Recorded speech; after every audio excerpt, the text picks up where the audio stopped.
What's good, YouTube? Dom, David Sports Cards here, back with another video. Hope you're all doing well. And I know Thanksgiving's this week.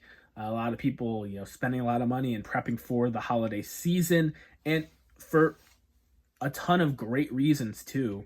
It ends up taking away a little bit from hobby time, from hobby budget, and that's completely fine. There's things in life that matter a lot more. The family time and those memories are super, super special. So my budget and time that I've been spending looking for stuff for the collection has been down, but as the collector that I am, I'm always looking for deals. And if I can find deals that don't break the bank, I'm going to go out there and get them. And a good buddy of mine who's a local dealer here in Connecticut, Michael Zietz, who you may have seen selling on Facebook on a bunch of different groups, he had a pin sale, and I decided to see what he had, and I ended up picking up some stuff from him. He got a lot of these 1984 pins, Raleigh fingers on the Brewers there. Steve Carlton on the Phillies. Dave Parker for the Reds. Goose Gossage on the Padres. Greg Nettles on the Padres. And Dale Murphy for his mostly known Braves. The big pin that I picked up from him was this 70s St. Louis Cardinals Lou Brock pin, my birthday buddy, the guy who I love to collect. And that striped hat's just super cool, and I love the red. So Michael had really fair prices, price to sell on those, and I picked them up and catched up with him a little bit in the Facebook messages. And he kind of let me know that I'm going to be setting up in Milford at the end of the month, and you should, come by and you can pick them up there, save us both shipping, and you can see what else I got. So I hadn't been to Milford in a little while. Sammy hasn't been setting up there as he's, toned back his dealing. And I just hadn't had a reason to go. Both Michael and Sammy, my two main dealers for that show, just hadn't been setting up. So I made plans to go, and I went yesterday.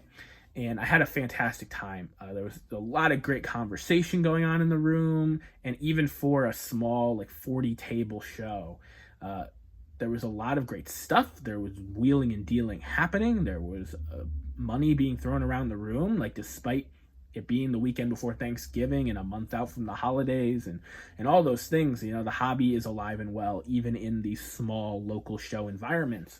And I went in, knowing that I owed Michael a very small amount for these pins, and I was just kind of bargain hunting, and I found this 1991 Upper Deck Final Edition Pedro Martinez rookie for $5, graded at 8.5 Beckett.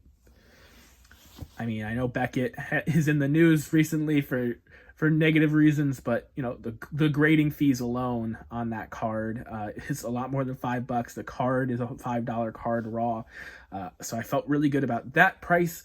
I also got an autograph of Jose Cruz, who's a guy who I believe should get more Hall of Fame consideration, on card from Topps Archive Fan Favorites.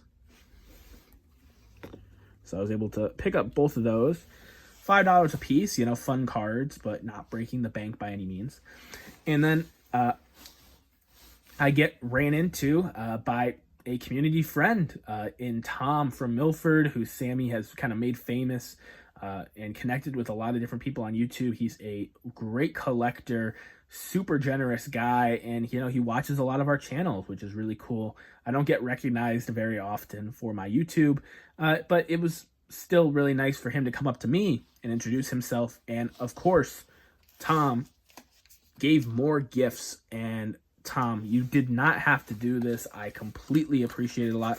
Also gave me some gifts for Sammy, so hopefully when I see Sammy at the first Philly show in 2024, I can 2025, excuse me, I can hand those off to him. Gave me a nice little stack here. I haven't looked at these yet. Wow. 68 batting leaders, Yastrzemski, Robinson, Kaline, three of my favorites from the era. And, you guys know I'm a huge Yaz fan as well. 66 rookie stars, Owen Johnson and Ken Sanders. 70 tops, Boston Red Sox. Bowman Rafael Devers prospect card. 1969 Topps Reggie Smith. Had the pleasure of meeting him in Shriners a couple weeks back. Fleer Star sticker. Wade Boggs. Shout out John. Wade Boggs fan. Another Wade Boggs there for you, buddy. All-star.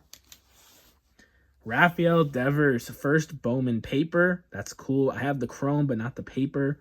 Rafael Devers has been a fantastic hitter, and it's been great watching him play for my favorite team. Bowman Sterling of Marcelo Meyer, one of our big four prospects coming up through the pipeline for my Red Sox. I hope that he lives up to the billing. Topps Chrome Trevor Story. I'm not sure what parallel this is called, but it looks really awesome. I love the little diamond effect there in the black and white. 65 Topps, one of my favorite set designs of all time. Pedro Martinez art card here from Topps Gallery.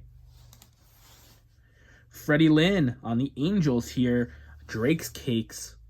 These are really cool. I actually picked up a few of these at Shriners really cheap. And a Donruss Studio Kevin Youkilis rookie here. And it is numbered on the back to 100. So that is really awesome. Kevin Youkilis was a fan favorite and a really good player for the Red Sox there for about a decade. And a guy that, I really enjoyed watching growing up. So Tom, thank you so much again. I hope to run into you more at local shows now that I finally can put that face to the name. And I just really appreciate the generosity. Like I said, you did not have to, bring any more gifts for me and or Sammy for that matter. You've been more than generous, but we very much both appreciate it. So thank you for the support and thank you for the generosity. Always great making new hobby friends. And I go over to Michael's table, round it out. He decided to end at his table knowing I'd spend the most time there. He's got great stuff, and I love talking to the guy. And I saw some things that, caught my eye in his case, and we talked through a few things, and I ended up picking up two cards from him. Mike has been always really easy to work with. He really appreciates my love for the game and the history and the obscure, and we were able to work out a deal. $110 for the 1962 Topps Buck of Frank Robinson. I've been wanting this one for a while. A little diamond cut, but, it's the unfolded variation that might not have been in packs, which is really cool. $10 bill there to go with my $1 Yastrzemski.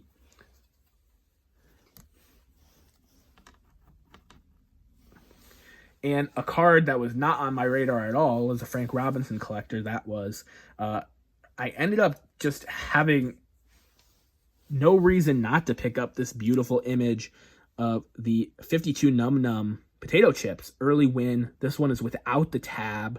PSA has graded 17 with the tab and 6 without the tab of this Num Num early Wynn. These were in potato chips. The little tab underneath had the player name with a little write-up, and on the back, you'd fill it up, and you'd be able to submit it towards an autographed baseball of a player of your choice, which is really cool, probably an Indians player, with this being an Indians team set. And on the back here, it has a nice little write-up about early Wynn. Born in Hartford, Alabama, January 6, 1920. Throws right and bats both right and left-handed. So early Wynn was a switch hitter, which I did not know before this. Height 6 foot, weight 200. He's Indian, Scotch, and Irish ancestry. Brown eyes and black hair. Married and has 2 children. Joe Early, 11, and Sherry Ann, 1. His winter home is in Nokomis, Florida. He spends winters on his 46-foot cabin cruiser. The Lojo boat was named for his wife Lorraine, and his son Joe is excellent deep-sea fisherman, rope spinner, and horseman. Stock in trade is still the fastball, but also has a good curve and knuckler. Credits Mel Harder for development of present effective curve, one of the hardest workers on the squad, and great believer in running as a conditioner. Allergic to both penicillin and hives, one of a few switch hitters remaining in the majors, has some American Indian blood from ancestors in the Pocahontas tribe. So I learned a few things there about early Wynn. I hope those of you out there won some things about early Wynn. The gatekeeper of the 300 win club, the man with exactly 300 career wins, a number we may never see anyone get to again with the current state of baseball, and a Hall of Famer with just an amazing image there of him throwing. I saw this and it really caught my eye, and when Michael was willing to work with me, it was just a no-brainer to, add these two awesome cards to the collection. So thank you, Michael, for just being an awesome person to work with and a great collector to talk with. We had a lot of fun, talking there, and Tom also joined in on the conversation towards the end before I headed out. So just a really great time. It's always great when you can spend a morning on a weekend at a show with like-minded collectors. So I had a lot of fun. And I hope all of you out there have an amazing Thanksgiving with your loved ones. And I'll catch you guys in the next one. Peace.